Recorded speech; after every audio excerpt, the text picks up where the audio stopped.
Bismillahirrahmanirrahim. 271 today's first MCQs.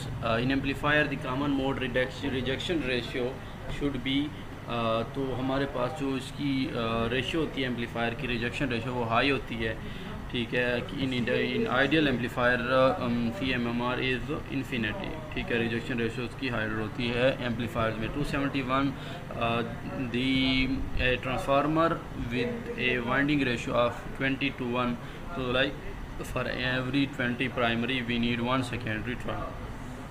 So option is A is the correct option is this one. 272 power P is required. Power P को हमने transmit करना है transmitted lines में, transmission lines में से, और length उसकी जो है L है।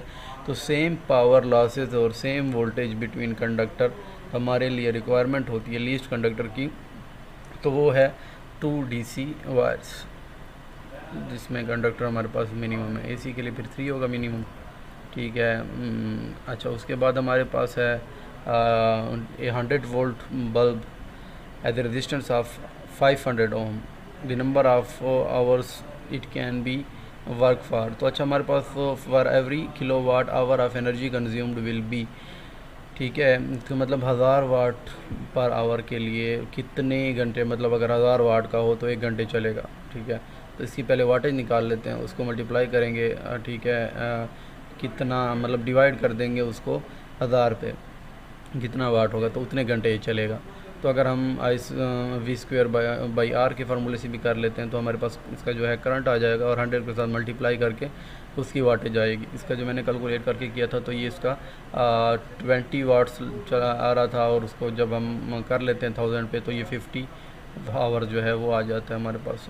V² बाई R मतलब 100 multiply 100 divided by 500, answer will be approx 0.2 और समथिंग, ठीक है, या 20 वाट्स जो है ओवरऑल जो वोल्टेज, और फिर उसके बाद 100 multiply by that figure will be 20, 0.2 will be 20 and 100 divided by 20 will be 50।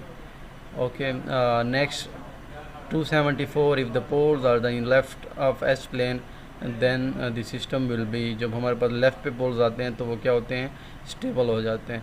अच्छा, stable is DC option stable. अच्छा, in which circuit current leads the voltage by 90, या voltage lags the current by 90। तो अच्छा, हमारे पास जो current lead जिनमें करता है ना वो कंडक्टर होते हैं, और जिनमें लैग करता है करंट तो वो हमारे पास क्या होते हैं, कैपेसिटर होते हैं। यहाँ पर कैपेसिटर का ऑप्शन है C। The efficiency of a transformer will be maximum, तो एफिशिएंसी ट्रांसफार्मर की मैक्सिमम उस सूरत में होगी जब हमारे पास कॉपर लॉसेस आयरन लॉसेस के बराबर होंगे, ठीक है, जो वाइंडिंग में होते हैं और आपके जो उसकी पूरा जो ट्रांसमिशन होती है उसके अंदर होते हैं। अच्छा, the instrument which sense the fault and initiate the trip, तो हमारे पास फ्यूजेस ब्रेक हो जाते हैं, सर्किट ब्रेकर ट्रिप हो जाते हैं, बैरियर्स कोई काम नहीं देते, जो ट्रिप इनिशिएट करते हैं तो वो रिलेज होती हैं, protective relays. Option B. 278 the storage of electric charge is possible in and is discharge and discharge continuously, तो ये normal batteries lead acid batteries में हो जाती है हमारे पास। Option C. Which type of instrument can not be use for DC and AC operation as well, तो हमारे पास जो इलेक्ट्रोस्टैटिक टाइप डायनामोमीटर, हमारे पास जो इंडक्शन टाइप होता है ना वो सिर्फ और सिर्फ AC के लिए यूज़ होता है, ना कि DC के लिए। ये ऊपर MCQs गुजर भी चुका है। 280, अच्छा, D2 यूरेनियम 235 का जो आइसोटोप है वो मेकिंग आप अबाउट -% नेचुरल यूरेनियम, तो उसमें कितना % नेचुरल यूरेनियम होता है, तो वो होता है हमारे पास 0.7%, ऑप्शन ए।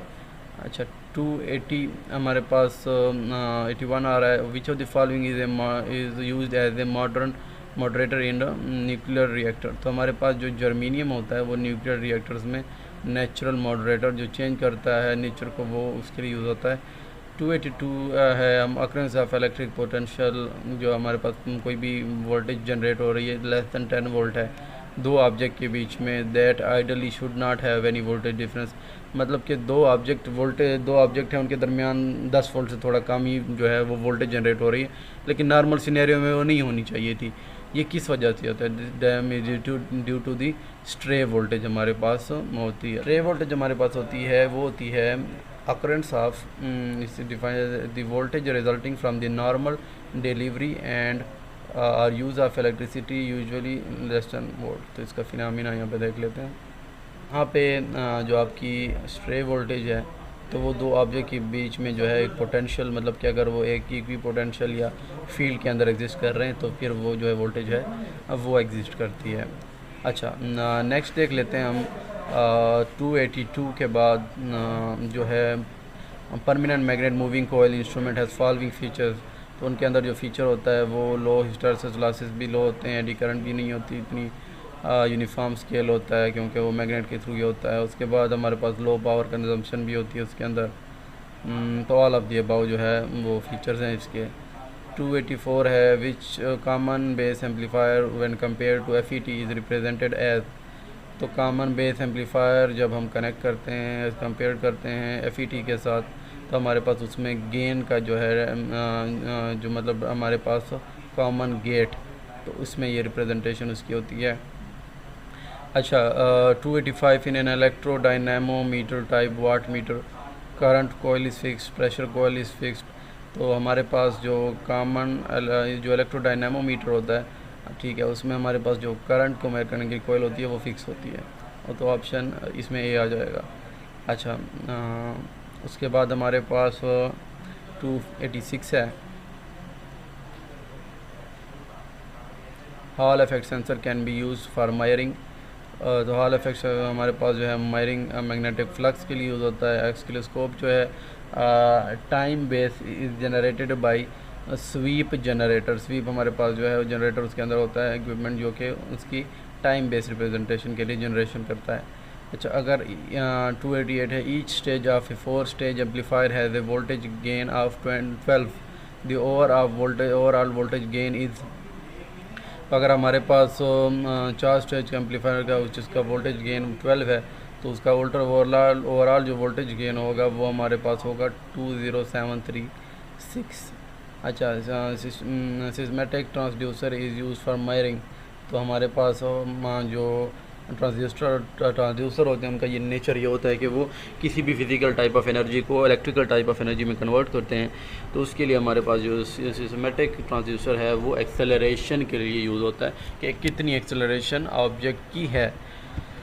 अच्छा, 290 the spectrum analyser graphical prevents energy distribution of a signal as a function of.